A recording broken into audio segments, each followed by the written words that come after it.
Okay, the Roland Phantom 7. Okay, so for those of you who've watched my channel, I've got a lot of comments across the board, and I wanted to kind of go and tell a story about how I got to the Phantom, where give it some perspective at least what I wanted the Phantom to do, because I had some big shoes to fill, at least for my workflow, and that may bring some perspective in some of the comments that I've made, because maybe some of them have been maybe misunderstood or whatever. So before I had the Fantom, I was using the MPC software, and I was doing most of my work as section-based recording, and it was kind of new to me because I had been using Logic before, and I did a whole record for someone on the MPC software, being a new person, and I was doing like linear, traditional linear recording, and taking it to more of that hip-hop style of doing things actually worked incredible, and for me, for my workflow.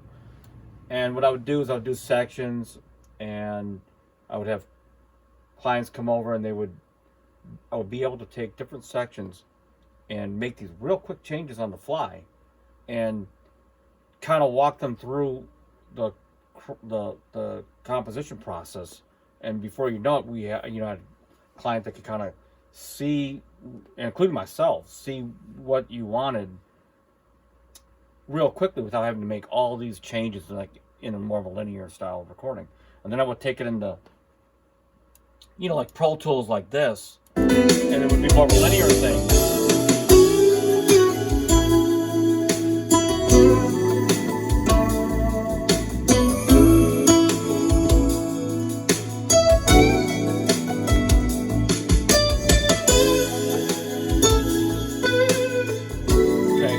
And then you would kind of do all that other linear style playing in more of a finished linear structure. And so it was working extremely well. And then when the Fantom came out, I was a big Roland fan anyway, and I had all the previous Fantoms. I was thinking, watching the videos, and saying, this could be the thing I always wanted all these other Fantoms to be. It kind of like a culmination of the history of Fantom, and here it goes. And they kind of painted that picture anyway. And close this. Okay. And so it didn't take very long digging into this keyboard to realize there was a lot of ease of use, and there's a lot of cohesive thought that they put into here, especially when it comes to dealing with multis and traditional workstations, as well as modules, with the exception of maybe the Integra 7. They were just bare to work with because you had all these different modes, and Roland seemed to have solved it by making a studio set and making this one block be everything. And when you go into here, it's your sequencer, it's your effects setup, it's everything that you want. In my case, it was going to be more for composing and arranging. So again, that's the angle I'm coming from. And realize there's some pros and cons to everything here, the sounds and so forth. But by and large, they had a skeleton that was built to handle a lot of the future forward-thinking features. And then I got to the pattern sequencer, and that's kind of where it failed for me. Very incomplete. You could tell that even simple things like undo, copy, cut, and paste, it was kind of cumbersome, especially when you're dealing with like MPCs. You got undo, copy, paste, and on the MPCX you had even more control, like the one that I had, and you could dial in any bar you want, change the region real quick into a small 1-bar loop within a long, let's say 16 measure pattern, and so forth. And I realized that this just didn't quite have it. But I also realized that because you didn't have multiple time signatures that you could put in here, it was just 3, 4, 4, 4, and a lot of the things that you had to do in pattern, you had to go into utility and then pick things. It just didn't seem like it was all the way there. They could have taken these buttons and put copy, cut, paste, undo, these 16 pads that are over here. I don't know if you can see it or not on the video. but they could have made it so that these buttons could function and do what these buttons can do. And they still can do it. They could use this to trigger scenes, different scenes here. They could have done that. A lot of other things relative to the pattern sequencer.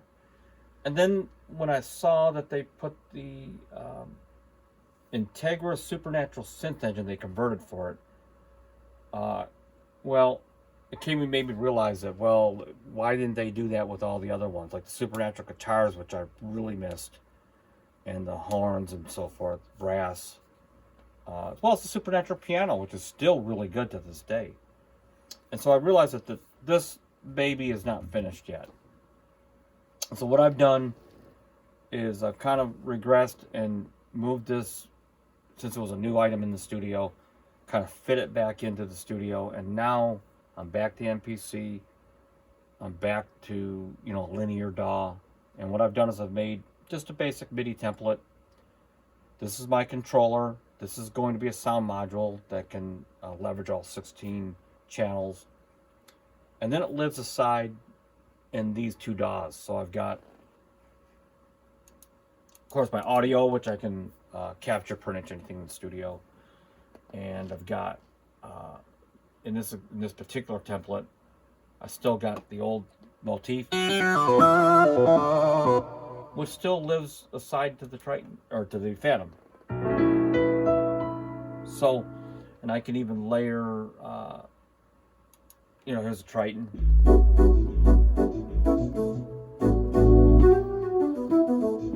And you can, layer these still.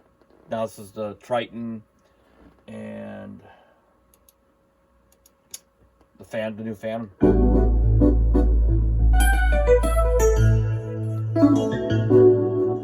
And so that stuff still lives aside. I can, like my sax sound that I've been using lately, I can take the sax sound from like this Fantom and lay it over this plugin for the Mai Tai.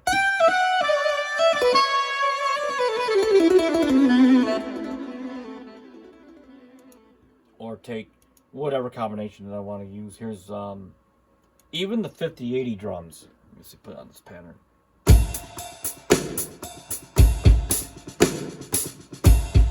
Still sound better, in my opinion, than the drums that are in here.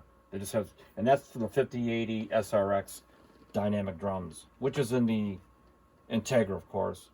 But I can still use Stylus RMX still, and then Superior drums.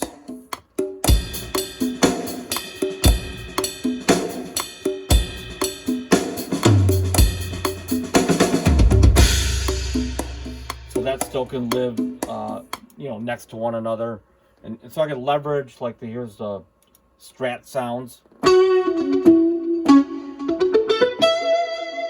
and that's from a plugin, which again, like I said, the not the Integra, but the new Fantom just fell real short on electric guitars, and I'm serious about that. That they're not very good.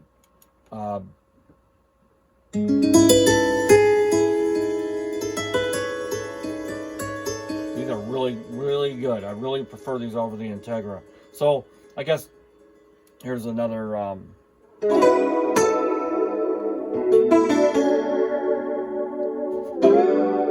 sort of LA style guitar that lives along here. And so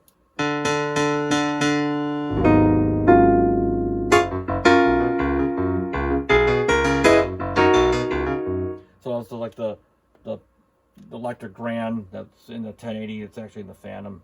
And then I can still access all my old modules. Here's the Mai 90. The basses are lack to be desired in the actual Fantom. They didn't have a whole lot of them. But so the point is, this makes still a great controller. It still makes a great sound source, and having all this tactileness, at least to manipulate your scene sets, still not a total loss. And for now, it just kind of is in a supportive role, as opposed to being more of the driver of a specific task that I need it to do. And so we'll wait till Winter NAMM What, maybe a month from now, a couple months actually, and we'll see what Roland has to say. And they may not be able to fill everyone's wish list with the next major update, but let's just kind of be positive and hope that they do have a update coming, and we'll see where they go. By the way, one thing I wanted to address is a lot of the features that are on my wish list, Roland has already implemented. They're just in the older Fantoms. Like the older Fantom, for those of you that don't have the older Fantoms, these buttons here in the Fantom X, for example, you've got copy, cut, paste, all your editing features that you want that are right here.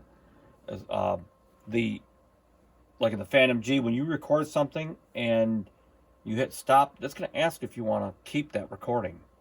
And that's just, for me, when you're working out ideas in the early stages, cuts a lot of, makes your workflow a lot better, for example. The FA06, and I know people have already mentioned this, a feature that I used to use on, and that was a cheap keyboard.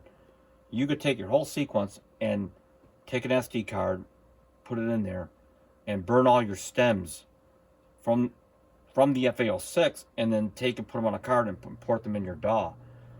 Can't do that in here. The Fantom X6 and the Fantom G had actual linear recording in it, so that allowed them to have actual linear audio recording. Again, not in here. Even the FA06, the integration of the sampler was still better than they had in here. So I know it's starting to turn into, again, a complaint fest, but for $3,200 or $3,400 for what this cost, there are other keyboards out there that do have those features. They may not have the layout or the workflow that may fit you, but the features are like the Chronos can do all the stuff that I was telling you about for the most part, and even the Fantom G, which they don't make anymore, could do everything. And so it's time for Roland to enhance this keyboard with software updates, at least to try to get it in that direction.